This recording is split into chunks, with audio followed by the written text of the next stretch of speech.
Ahora sí estamos grabando, gracias a Dios. Hermano Luis, Dios me lo bendiga. Gracias a Dios que usted se conectó. Muy bien. Ok, estamos viendo las características del siervo de Dios. Estamos estudiando los 4 cánticos del siervo de Dios en Isaías. Y hemos visto varias cosas, la imagen de su misión, como la primera parte. Luego vimos en 3 partes, si no me equivoco, la relación con su Señor, ¿verdad? En donde vimos que el siervo debe ser llamado, que el siervo debe ser eh, aprobado por Dios,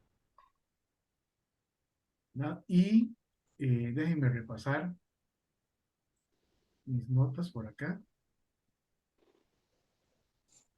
No solo debe ser llamado, sino debe ser aprobado por Dios, ¿verdad? Y debe ser guiado por el Espíritu Santo.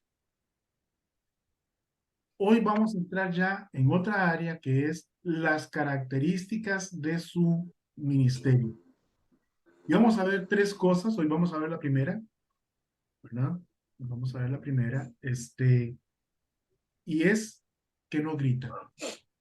El siervo de Dios no necesita gritar. Y ya vamos a hablar de lo que significa gritar, ¿verdad? Las otras 2 características son: no destruye al que está herido. Alguien decía de manera peyorativa, pero no muy lejos de la verdad, que el ejército de los cristianos es el único que dispara contra sus propios soldados, ¿verdad? Un hermano cae en desgracia, un hermano cae en pecado, y en lugar de restaurarlo, de levantarlo, como dice la palabra de Dios, nos lo comemos vivo. En lugar de ayudarle a que regrese al camino del Señor, lo criticamos y lo alejamos. Y la otra característica es que el siervo de Dios no se cansa ni desmaya hasta lograr su objetivo. Entonces hoy vamos a ver la primera: no grita. No grita. Desde los tiempos en que Cristo caminó aquí en la tierra, han cambiado muchas cosas. Por ejemplo, los medios de transporte, ¿verdad? Ellos tenían que caminar, y el que era muy afortunado iba en carreta o en caballo, en algún carruaje, pero el Señor Jesús en su ministerio nos enseña en la Biblia que Él caminaba, ¿verdad? Y esas caminaditas no eran de 1 kilómetro ni de 2, ¿verdad? O sea, había que cubrir distancias importantes. Hoy día los medios de transporte han cambiado y podemos transportarnos en horas, inclusive de un continente a otro. Pero también los medios de comunicación han cambiado. En esas épocas, y todavía en épocas no muy lejanas, algunos de nosotros, las noticias duraban en esas épocas varios meses, a veces, para llegar de un lugar a otro. Y en tiempos más recientes duraban, no sé, 15 días, 22 días, un mes, mientras una carta iba y se recibía la respuesta. También la forma de comunicarse. En aquella época, pues, había que tener buenos pulmones para dirigirse a una audiencia grande en un lugar abierto. Hoy tenemos megáfonos y tenemos eh, diferentes herramientas para aumentar el volumen de nuestra transmisión y poder dirigirnos a una audiencia numerosa en un lugar grande, abierto o cerrado. Las tecnologías han cambiado, ¿verdad? En tiempos de Jesús y no hace muchos años, no existía Zoom, no existía Facebook Live, no existía YouTube, no existía la televisión satelital, cosas que hoy existen y que hacen posible que desde Guatemala nos vea Pablo y se comunique con nosotros y hablemos en tiempo real, como si estuviéramos sentados en la misma mesa uno frente al otro. Desde Pavas nos habla Luis, desde el Alto de Copalchí nos habla Olguita, desde Guadalupe de Cartago, don Santiago Rodríguez. Aquí cerquita de mí, Naamán, don Alex Quiroz, Yara, Roxana, Chemita, en fin, ¿verdad? Hasta mi esposa está en la pantalla y la tengo a 2 habitaciones de donde estoy yo, ¿verdad? Este, la tecnología hace cosas maravillosas. Además, estas tecnologías como la televisión y el internet han hecho que las noticias lleguen de forma inmediata a casi cualquier parte del planeta. Y casi que cualquier persona con un teléfono, es que no me gusta llamar los teléfonos inteligentes, pero con un teléfono de alta tecnología, con acceso a internet, puede tener acceso a esas tecnologías, a esas noticias. Esas tecnologías permiten que los ministerios que las aprovechen puedan extender su alcance aún fuera de sus fronteras y sin moverse de su localidad. Por ejemplo, hoy yo estoy en mi casa y ustedes me están oyendo en sus casas, ¿verdad? Y hay personas que me están oyendo. Quiero saludar a Jorge Damasio Solano y a mi sobrina Maciel Madrigal, que me escuchan ahí por Facebook Live. Que Dios me los bendiga a los dos. Y no sé dónde están en este momento, ¿verdad? Si en su casa o en algún viaje. Todo eso lo hace la tecnología. Lo que no ha cambiado, lo que no ha variado, ni un poquito siquiera, es la necesidad del hombre de arrepentirse de su pecado e invocar el nombre de Jesucristo para recibir el regalo de la salvación. Eso no ha cambiado. Creo que si el Señor Jesús hubiese venido a esta tierra por primera vez en este tiempo, es decir, que su ministerio se lleva a cabo en el siglo XXI, en el año 2023, creo que él aprovecharía todas estas tecnologías y avances para desarrollar su ministerio. Tendría programas de televisión, canales en YouTube, Facebook Live, buscaría la oportunidad de transmitir su mensaje por medio de la televisión abierta, por cable y por medios satelitales. No obstante, hay cosas que estoy seguro que nuestro Señor no cambiaría. Y son cosas que hoy, más allá de los avances tecnológicos en todas las áreas del quehacer humano, son aplicables a nuestros ministerios en la actualidad. Y son esas 3 cosas. Bienvenido, Pastor Alfredo Alfaro,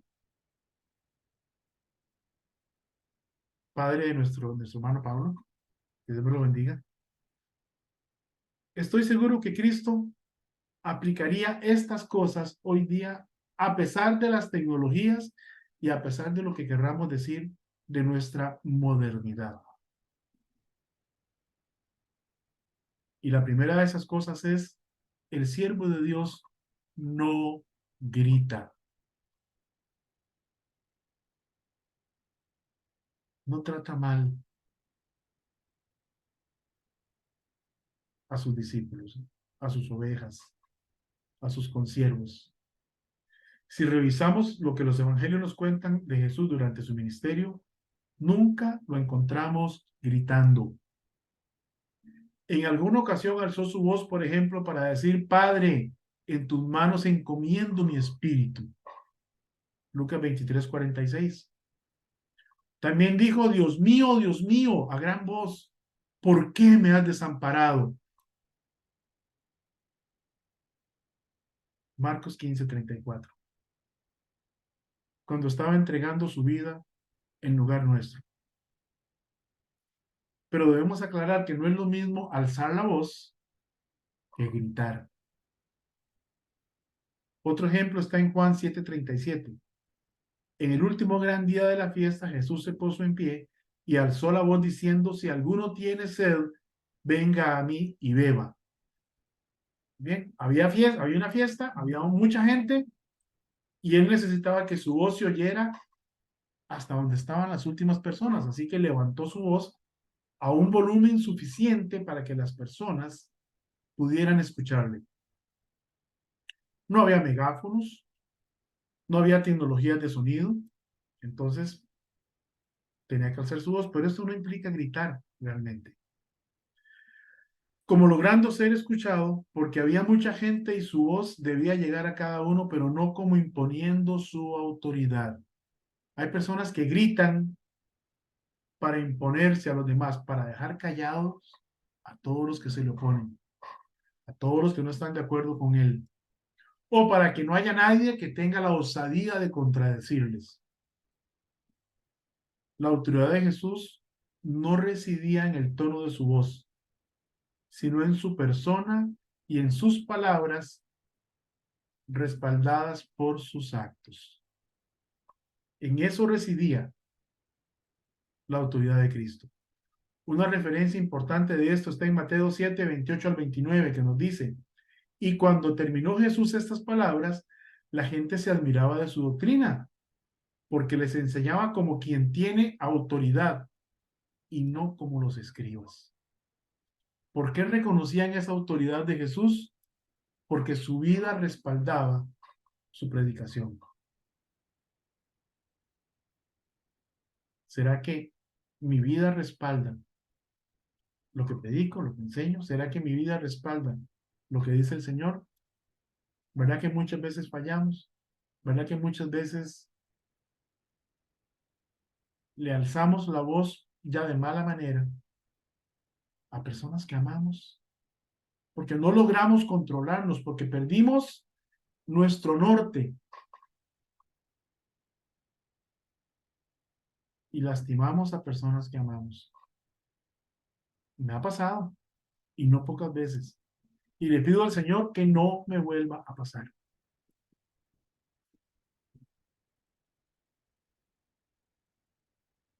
Vamos a ver Mateo 12, 15 al 21. Vamos a ver qué nos dice este pasaje. Mateo 12, 15 al 21.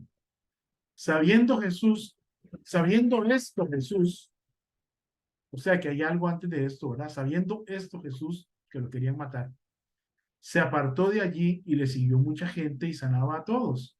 Y les encargaba rigurosamente que no le descubriesen para que se cumpliese lo dicho por el profeta Isaías cuando dijo: he aquí mi siervo a quien he escogido, mi amado en quien se agrada mi alma. Pondré mi espíritu sobre él y a los gentiles anunciará juicio. No contenderá ni voceará, ni nadie oirá en las calles su voz. La caña cascada no quebrará y el pábilo que humea no quebrará, no apagará, hasta que saque a victoria el juicio, y en su nombre esperarán los gentiles. Los falsos profetas en los tiempos de Jesús, y yo creo que hoy también, buscaban contiendas y discusiones, buscaban hacerse notar para hacer proselitismo. Sin embargo, Cristo obró sin hacer escándalos, persuadida con su enseñanza y su vida ejemplar. Veamos lo que nos dice Lucas 9:55.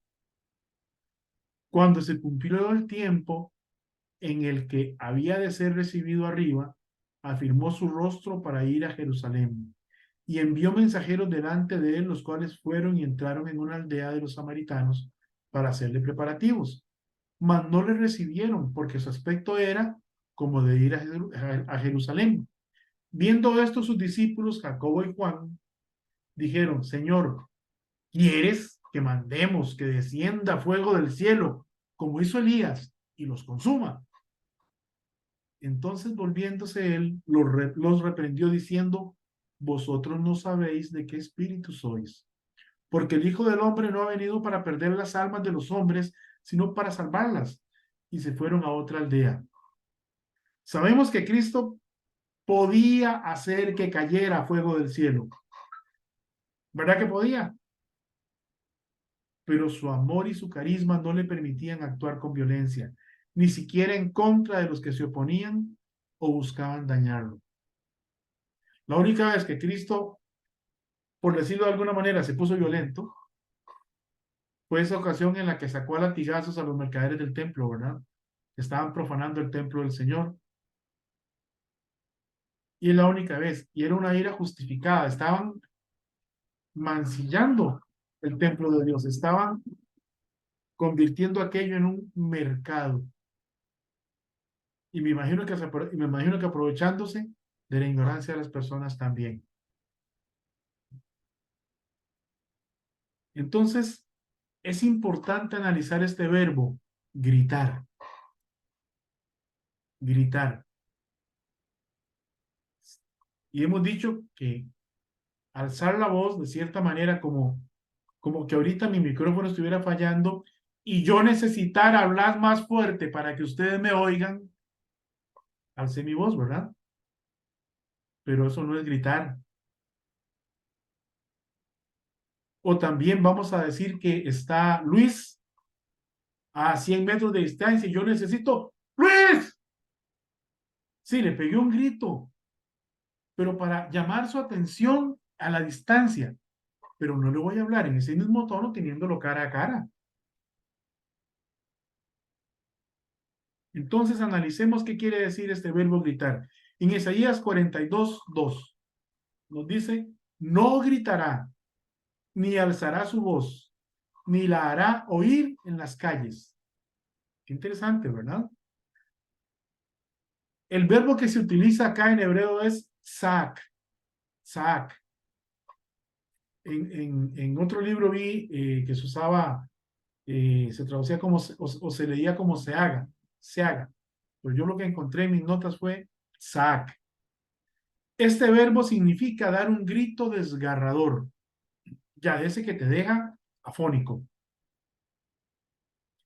Es diferente alzar la voz para ser oído a la distancia. Es diferente de eso. Saak está más bien condicionado por una situación grave de necesidad. Tampoco se refiere a un grito de reacción al dolor como suspirar, llorar, clamar, como cuando él dijo, Dios mío, ¿por qué me has desamparado? Él clamó a gran voz.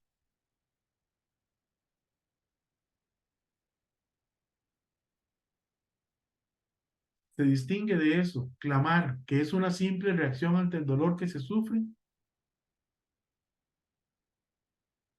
y que trata de llegar a otra persona que podría cambiar esa situación. Otra característica es que la mayoría de sus enseñanzas no las dio en el templo o en la sinagoga, ni en las calles o en las plazas de la ciudad. El siervo de Jehová, contrario a lo que hacían los profetas en aquella época, los falsos profetas, actuó de forma callada, sin estruendo. Buscaba lugares estratégicos para dar sus enseñanzas y las gentes venían a él para escucharla. Pero él no alzaba su voz en las calles, ni siquiera hacía proselitismo. No encontramos un pasaje en la Biblia que digan, vengan, vengan, hoy a las 6 de la tarde Cristo va a predicar a la orilla del lago, vengan todos a escucharlo. No, la gente andaba buscando de él y lo seguían a donde fuera. Su contacto con los discípulos que llamaba era cara a cara. Cuando él hablaba con sus discípulos, hablaba con ellos como cara a cara. No estoy criticando ni tengo nada, de hecho me tocó hacerlo con Alfredo alguna vez en las calles que nos mandaban en el seminario a predicar en las paradas de buses, ¿verdad? No critico entonces a quienes toman un megáfono y predican en las paradas de buses o en plazas públicas.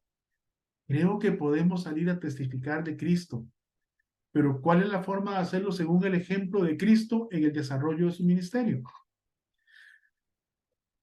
Sabemos que es fácil, por así decirlo, predicarle a desconocidos, aquellos que no conocen quiénes somos, aquellos que no saben cómo vivimos, aquellos que nunca nos han visto perder los estribos, perder el control, pero hacerlo frente a quienes nos vieron crecer, frente a quienes crecieron con nosotros, frente a los que conocen nuestras debilidades, eso es otra cosa. Cristo mismo dijo que nadie es profeta en su propia tierra, ¿no?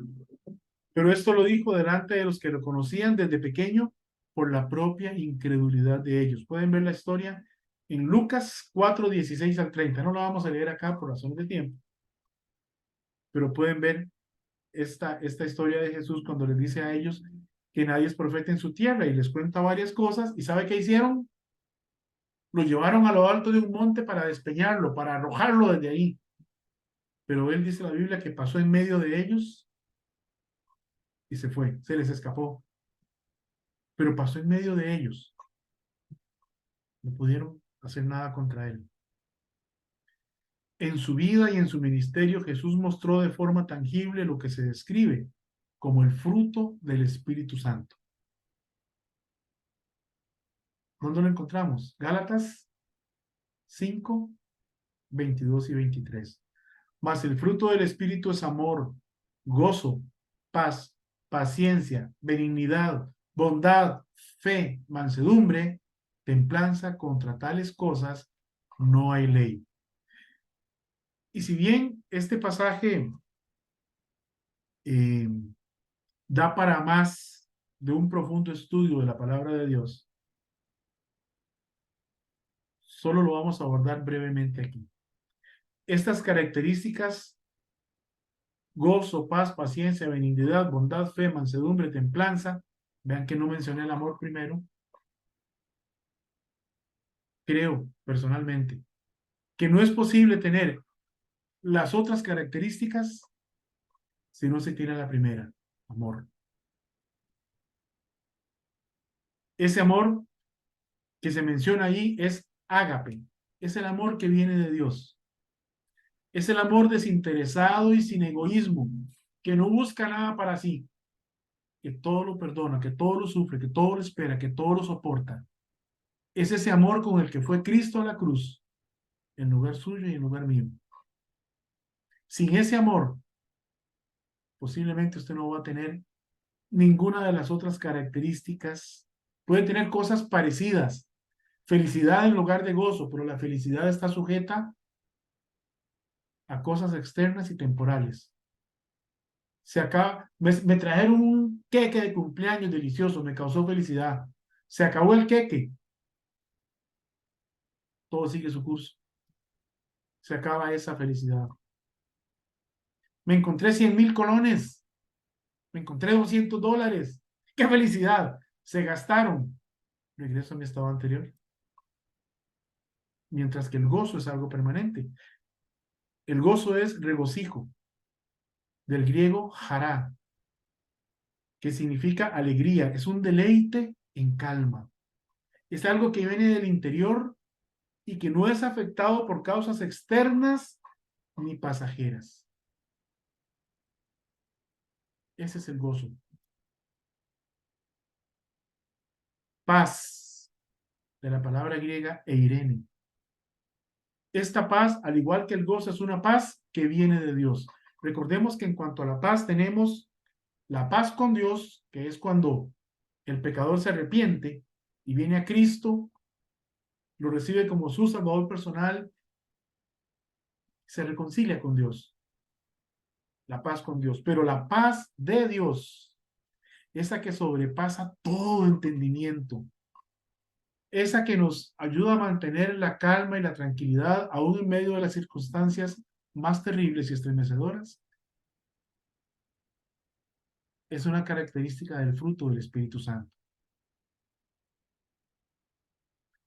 No es alterada por las circunstancias que nos rodean o por las cosas que nos suceden. Más allá de lo tristes, de lo, entre comillas, malas, de lo agradables o desagradables que sean para nosotros esas circunstancias, esa paz sigue en nosotros. Paciencia, del griego macrotsumia, es la palabra que se usa, que se traduce como paciencia. La traducción literal es largura de espíritu. Esa es la traducción literal. Largura de espíritu e implica soporte, aguante, generosidad, nobleza, liberalidad, mansedumbre, tolerancia, perseverancia y calma.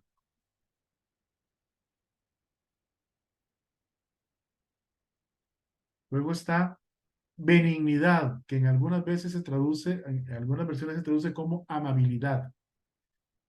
Crestotes. Crestotes es la palabra. Su significado por definición es más bien excelencia moral, utilidad, implica dulzura, calidad humana, apacibilidad, suavidad, afabilidad.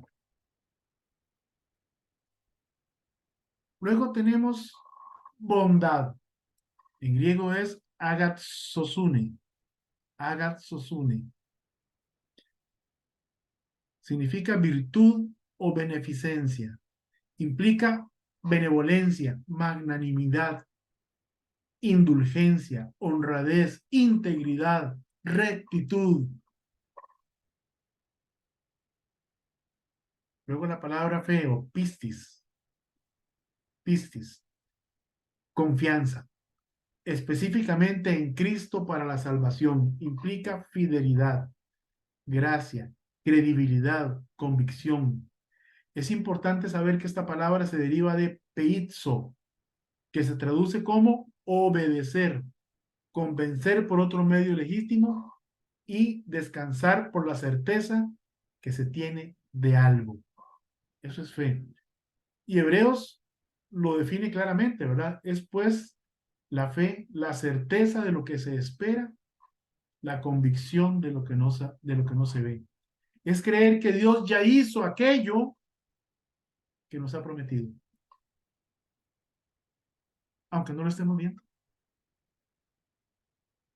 Por eso es que la fe, específicamente esta fe, es en Cristo para salvación, porque creemos que ya, como, tal como Dios nos ve a sus hijos sentados a su diestra en los tronos celestiales, aunque estemos todavía peregrinando en este mundo y cometiendo muchos errores cada día. Pero tenemos la fe de que ya Dios el Padre dio por sentado que estamos allá con Él por la eternidad y que esto es un momento pasajero en el cual debemos trabajar por alcanzar la mayor madurez posible para acercarnos más a la imagen de Cristo. Luego está mansedumbre, otra característica, mansedumbre o prautes. Prautes. Se define como dulzura, apacibilidad, humildad.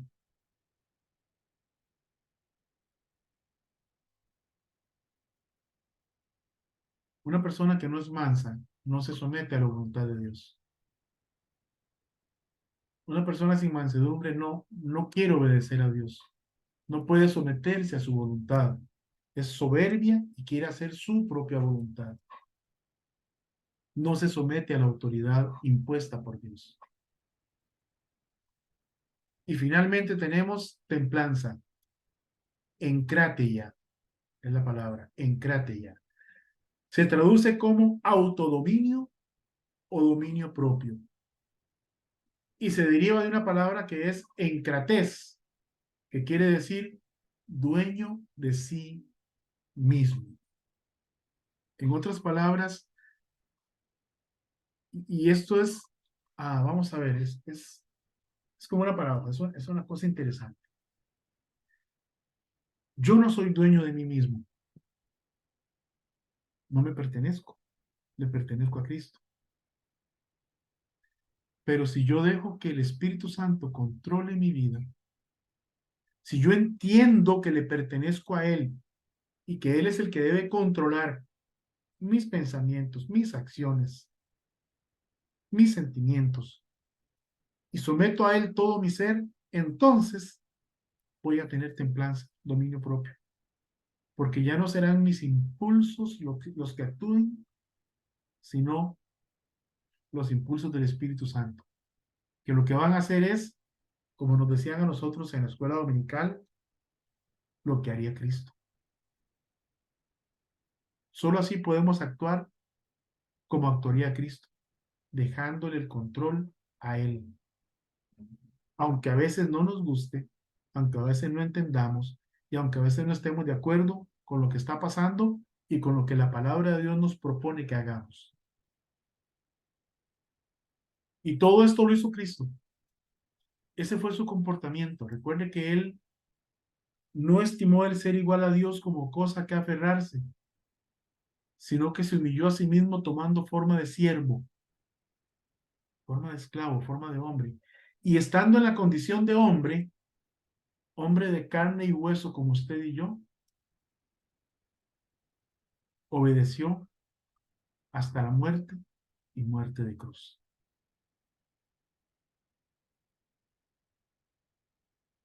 Entonces, es importante que nos enfoquemos en la suavidad en el hablar. Suavidad en el hablar no es andarse por las ramas, no nos confundamos. No es andarse con rodeos, es que al hablar a los demás no pisoteemos su dignidad, no le hagamos daño a la persona, pero que seamos directos en las cosas que necesitamos expresar, en las cosas que queremos de ellos, y que sepamos respetar también la posición de la otra persona, aun cuando no estemos de acuerdo. Porque Dios a nadie obliga. Jesucristo no obligó a nadie a que le siguiera. Los que siguieron a Cristo lo hicieron por su propia voluntad. Una vez que se convencieron de que Él era el Cristo, le siguieron. Pero Él a nadie obligó. A nadie. Y a veces nosotros pretendemos con gritos y con malas actitudes que las personas nos sigan, que hagan lo que nosotros decimos que deben hacer, pero no hay convencimiento. Y puede que alguien lo haga por temor. Si soy jefe en el trabajo, entonces mi subalterno lo va a hacer por miedo o temor a que lo despidan, pero no está convencido de aquello. Si soy papá o esposo, mis hijos, mi esposa lo van a hacer por temor a mi reacción, pero no están convencidos de eso. Y cuando yo no estoy o no esté, posiblemente descansen y tengan paz. Y en la iglesia, como pastor, es que es el pastor, hay que hacerle caso, porque la Biblia dice que hay que obedecer a los pastores, pero que nos obedezcan a nosotros por la forma en que nosotros obedecemos a Cristo. Y no porque creamos que tenemos una posición de autoridad por encima de nuestros hermanos. No es esa la forma en que trabajaba Cristo. Jesús no habló en tono legalista y frío, sin sentimientos. Y si no, vean la historia de la mujer samaritana. ¿Qué le dijo a Cristo? 5 maridos has tenido y el que ahora tienes no es tu marido. Pero ustedes vieron la reacción de ella. Ella se sintió ofendida, ¿no? Se sintió sorprendida. Reconoció que era alguien más allá de un profeta. Y su reacción fue correr al pueblo y traer más gente para que oyeran a Jesús. Porque ella quería beber del agua viva que Jesús le ofreció. Jesús era capaz de llegar al corazón de las personas. Les decía la verdad de frente, pero con amor. Es que algunos tenemos la virtud de decir la verdad, pero como si fuera una bala, ¿verdad? ¡Pah! En el rostro. Me decía un hermano salvadoreño, Juan Galdames, es que vos no decís la verdad en la cara. Me decía, vos la estrellás en la cara. Y es algo en lo que tengo que trabajar mucho. Todos tenemos nuestras imperfecciones. Y estas enseñanzas me están ayudando a pensar en eso, a que sí, yo tengo que decirle la verdad a Luis, o a Chemita, o a Santiago, pero eso no significa que al decirla tenga que lastimarlos. Tengo que decir la verdad con el amor que Cristo lo haría. Donde la persona diga, gracias hermano por decirme estas cosas, y no que diga, no me defiendas, compadre. ¿Verdad? No que se sienta lastimado. Y algunos tenemos la virtud de lastimar más que decir la verdad. Y es algo en lo que debemos trabajar. Si queremos comportarnos como un verdadero siervo de Dios, tenemos que aprender a escuchar primero lo que vamos a decir y pensar, y si me lo dijeran a mí de esa manera, ¿cómo me sentiría? ¿Y eso cómo cuesta? Porque somos reactivos. Es decir, la soltamos sin filtro y a como la sentimos, ¡bum! Pero eso no era la forma de actuar de Cristo.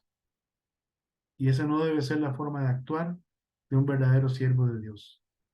Una verdad dicha suavemente, con amor, causa un efecto mucho mayor que esa misma verdad gritada sin considerar lo que siente aquella persona a la cual se la decimos. La misma verdad, dicha con amor, donde esa persona sienta el amor de Dios cuando se le está hablando de eso, se le está diciendo la verdad en su cara, de frente, no es lo mismo que gritársela sin considerar cómo se siente esa persona. Es algo en lo que, como hijos de Dios, tenemos que trabajar. La próxima semana vamos a ver que el siervo de Dios no destruye al que está herido. Imagínense, alguien lastimado, alguien con el corazón hecho pedazos, y que vengamos nosotros a decirle las verdades en la cara sin ningún tipo de consideración, sin pensar en lo que esa persona está pasando en ese momento. La terminamos de destruir.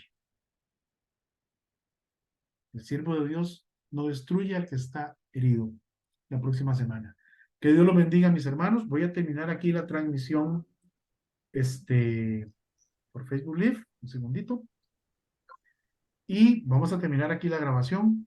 Gracias, hermano Luis, de nuevo, de verdad. Porque si usted no me lo recuerda, ya hablando en serio, otra vez no la pongo a grabar. Por alguna razón, cuando yo pongo a transmitir por aquí, es que antes lo hacía todo aquí, pero ya desde Facebook, desde Zoom, no logro transmitir a Facebook. Algo tengo que arreglar y no sé qué es, no lo he logrado. Entonces, cuando lo hago en el teléfono, para mí ya como que se me desconecta y ya se me olvida que lo tengo que hacer en la computadora. Pero muchísimas gracias. Ahora ya Willy va a tener material para compartir con los hermanos de la iglesia también. Vamos a pausar la grabación.